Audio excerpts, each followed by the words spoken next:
बिहार में विधानसभा चुनाव भले ही कुछ महीने अभी दूर हो, लेकिन राजनीतिक दलों की रणनीतियां और सियासी दांवपेच अभी से तेज हो गए हैं। और इस बार लड़ाई सिर्फ कुर्सी की नहीं है, बल्कि सामाजिक न्याय की नई परिभाषा गढ़ने की भी होड़ है। दरअसल इस पूरी सियासी तस्वीर में दो चेहरे सबसे अहम उभरकर सामने आए। एक तरफ प्रधानमंत्री मोदी, जो मई के आखिरी हफ्ते में बिहार के दौरे पर आने वाले हैं, और दूसरी तरफ राहुल गांधी, जो 15 मई को बिहार पहुंच रहे हैं। और राहुल गांधी का यह दौरा उनके बीते 5 महीनों में चौथा दौरा होगा। तो क्या है राहुल गांधी की बिहार रणनीति? क्या दलित और अति पिछड़े वोट बैंक को लेकर कांग्रेस कोई बड़ा दांव खेलने जा रही है? और पीएम मोदी के संभावित दौरे से पहले राहुल की एंट्री के मायने क्या है? चलिए इस पूरे मामले को एक एक करके बिंदुवार आपको समझाते हैं। नमस्कार, TV9 बिहार झारखंड पे मैं हूं आपके साथ भविष्य त्यागी। राहुल गांधी का बिहार दौरा, इसका संदेश साफ है, दलित एजेंडा। 15 मई को राहुल गांधी बिहार आ रहे हैं। अब आप कहेंगे कि इसमें नया क्या है? दलित एजेंडा, पिछड़ा वर्ग एजेंडा, इस तरह की बातें तो हर चुनाव में होती है। ठीक बात है, लेकिन इस बार राहुल गांधी का यह दौरा दरअसल महज एक विजिट नहीं है, बल्कि कांग्रेस की सामाजिक न्याय ब्रांडिंग का अगला बड़ा कदम है। राहुल गांधी पटना में सामाजिक न्याय से जुड़े एक्टिविस्ट से मुलाकात करेंगे और उनके साथ फूले नाम की एक फिल्म भी देखेंगे। यह फिल्म महात्मा ज्योतिबा फूले और सावित्रीबाई फूले के जीवन और समाज सुधार आंदोलन पर आधारित है। फिल्म की स्क्रिप्ट भले ही महाराष्ट्र की पृष्ठभूमि में लिखी गई हो, लेकिन सियासी स्क्रिप्ट पूरी तरह से बिहार को साधने के लिए लिखी जा रही है। दलित, पिछड़े और वंचित समुदाय के लोग फूले विचारधारा की गहरी पैठ है, खास करके बिहार में। यानी कि फिल्म सिर्फ एक सांस्कृतिक कार्यक्रम नहीं, बल्कि एक राजनीतिक स्टेटमेंट भी राहुल गांधी और कांग्रेस की तरफ से बनाने की कोशिश की जा रही है। दलितों से संवाद भी राहुल गांधी करेंगे और इसके जरिए जमीनी जुड़ाव की कोशिश कांग्रेस की है कि दलित वर्ग से एक जमीन पर जुड़ाव बनाया जा सके। राहुल गांधी पटना से निकलकर दरभंगा या मुजफ्फरपुर के किसी जिले में जाएंगे। वहां वो दलित और अति पिछड़ा वर्ग के छात्रों के हॉस्टल्स में जाकर उनसे मुलाकात करेंगे। ये मुलाकातें सिर्फ दिखावे के लिए नहीं होंगी, क्योंकि चर्चा होगी शिक्षा की बदहाली पर, रोजगार की तंगी पर और सबसे अहम पलायन की मजबूरी पर। कांग्रेस के राष्ट्रीय सचिव और बिहार के सह प्रभारी सुशील पासी खुद ये मानते हैं कि बिहार में सबसे बड़ी समस्या पढ़ाई और कमाई है, और इस दर्द को सबसे ज्यादा दलित और अति पिछड़ा वर्ग झेल रहा है। राहुल गांधी यही दर्द सुनने और दिखाने आ रहे हैं, और इसके जरिए जातीय नाराजगी को सियासी समर्थन में बदलने की एक कोशिश राहुल गांधी बिहार में करते नजर आ रहे हैं।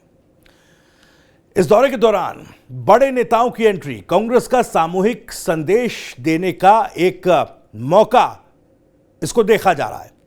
15 मई को राहुल गांधी अकेले नहीं होंगे, उनके साथ कांग्रेस के तमाम नेता बिहार के अलग अलग जिलों में जाकर दलित, पिछड़े छात्रों और कार्यकर्ताओं से मुलाकात करेंगे। यह सामूहिक संवाद की रणनीति दिखाती है कि कांग्रेस इस बार बिहार में सिर्फ चेहरों के सहारे नहीं, बल्कि पूरी टीम के साथ मैदान में उतरना चाहती है। हालांकि अभी नाम सामने नहीं आए, लेकिन पार्टी ने साफ कर दिया कि वो दलित, ओबीसी और मुसलमानों के मुद्दे को लेकर हर जिले में जनसंपर्क करेंगे। राहुल गांधी का दलित कार्ड क्या है? आंकड़ों की जमीन पर सियासी इमारत बनाई जा रही है। बिहार में दलित आबादी करीब 16% है। 243 विधानसभा सीटों में से 38 अनुसूचित जाति के लिए आरक्षित हैं। इसके अलावा ओबीसी और अति पिछड़े वर्ग की सबसे बड़ी संख्या है। इस वोट बैंक की खास बात यह है कि किसी एक पार्टी से पूरी तरीके से यह जो वोट बैंक है वो जुड़ा नहीं रहा। कभी आरजेडी को समर्थन, कभी एलजेपी, कभी कांग्रेस, कभी कभी बीजेपी भी इसमें सेंध लगाने की कोशिश करती रही और एक हद तक कहीं ना कहीं कामयाब भी हो पाई है। लेकिन अगर राहुल गांधी सही तरीके से इन समुदायों से संवाद बनाते हैं, तो कांग्रेस की वापसी की उम्मीदें जिंदा रह सकती हैं। एक और चीज है संगठनात्मक बदलाव। संकेत साफ है, कांग्रेस बिहार में बदलती हुई नजर आ रही है। अखिलेश प्रसाद सिंह को हटाकर राजेश कुमार को बिहार प्रदेश अध्यक्ष बनाया था। राजेश कुमार दलित समुदाय से आते हैं। इसके अलावा सुशील पाशी जो अति पिछड़ा समाज से हैं, उन्हें बिहार का सह प्रभारी बनाया गया। यानी कांग्रेस का टारगेट अब बिल्कुल साफ है, दलित प्लस मुसलमान प्लस पिछड़ा वर्ग, जीत की रणनीति। बिहार की जातीय राजनीति कांग्रेस की वापसी की जमीन बन सकती है क्या? बिहार में चुनाव चाहे किसी भी मुद्दे पर हो, बात घुमा फिराकर जाति पर आती है, जातिगत समीकरणों पर आती है। विकास, शिक्षा, उद्योग, ये सब चर्चा में जरूर रहते हैं, लेकिन वोट पड़ते हैं जातीय पहचान के आधार पर। लंबे समय तक कांग्रेस का मजबूत वोट बैंक दलित, मुस्लिम और सवर्ण हुआ करता था, लेकिन सत्ता से बाहर होने के बाद यह समीकरण पूरी तरह से बिखर गया है। अब राहुल गांधी उसी पुरानी सामाजिक संरचना को दोबारा जोड़ने की कोशिश में लगे हुए हैं। भारत जोड़ो यात्रा के दौरान उन्होंने दलितों के मुद्दे खूब उठाए, संसद में आरक्षण की सीमा बढ़ाने की बात कही और हर मंच से कहा कि दलितों का हक कोई नहीं छीन सकता। ये बातें बिहार में उस तबके के बीच असर छोड़ती हैं जो खुद को पीछे छूटा हुआ मानता है। अब सवाल है कि बिहार में क्या राहुल बनाम मोदी, क्योंकि ये दोनों दौरे प्रधानमंत्री मोदी का भी है, राहुल गांधी का भी है, क्या इसमें इन दोनों दौरों के जरिए बिहार में दो एजेंडों पर प्रधानमंत्री मोदी और राहुल गांधी आमने सामने होंगे? क्योंकि ये दूसरा ध्रुव बिहार की सियासत का है जो इस बार देखने को मिलेगा। बीजेपी के प्रदेश अध्यक्ष दिलीप जायसवाल ने ऐलान किया कि मई के अंतिम हफ्ते में पीएम मोदी बिहार के दौरे पर आएंगे। रोहतास के बिक्रमगंज में उनकी एक रैली तय मानी जा रही है, जिसकी तारीख 25 से 30 मई के बीच किसी भी दिन हो सकती है। पीएम मोदी का यह दौरा भारत के ऑपरेशन सिंदूर के बाद पहली बड़ी रैली होगी और इसके जरिए बीजेपी बिहार में राष्ट्रवाद प्लस विकास का एजेंडा सेट करना चाहती है। तो अब सियासी मुकाबला बिल्कुल सीधा है। राहुल गांधी की तरफ सामाजिक न्याय और जातीय समीकरण, वहीं प्रधानमंत्री मोदी की तरफ राष्ट्रीय सुरक्षा और विकास। तो इंडिया बनाम एनडीए बिहार में गठबंधन की गूंज कांग्रेस राहुल गांधी के नेतृत्व में इंडिया गठबंधन को बिहार में धार देना चाहती है। आरजेडी पहले से ही वहां मजबूत है। सीपीआई, एमएल, हम, वीआईपी जैसे छोटे दल जातीय समीकरण में अपनी भूमिका निभाते हैं। अगर कांग्रेस दलित वर्ग को अपने साथ जोड़ने में कामयाब होती है तो इंडिया गठबंधन को मजबूती मिलेगी। लेकिन बीजेपी भी चुपचाप नहीं बैठेगी। उसके पास रामविलास पासवान की पार्टी एलजेपी, रामविलास, जीतन राम मांझी की हम और खुद ओबीसी ईबीसी चेहरों की फौज है।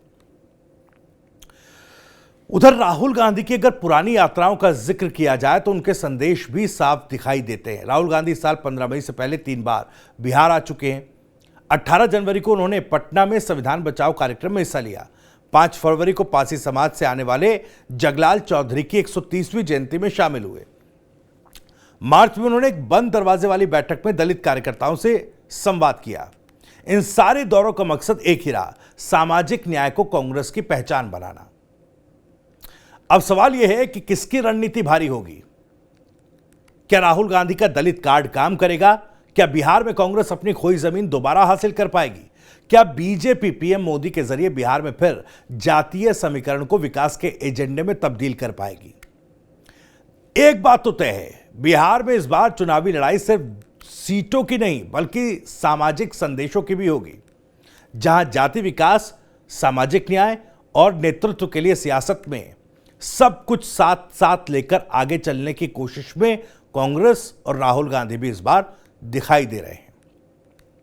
अगले कुछ हफ्ते बेहद खास हैं, अहम हैं, क्योंकि बिहार सिर्फ विधानसभा चुनाव तक सीमित नहीं है।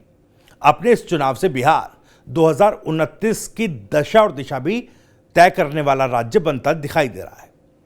फिलहाल इस वीडियो में इतना ही। जानकारी और वीडियो पसंद आई हो तो वीडियो को लाइक करें, ज़्यादा से ज़्यादा शेयर करें। आप भी इस मामले पर कुछ कहना चाहते हैं तो कमेंट बॉक्स आपके लिए खुला हुआ है।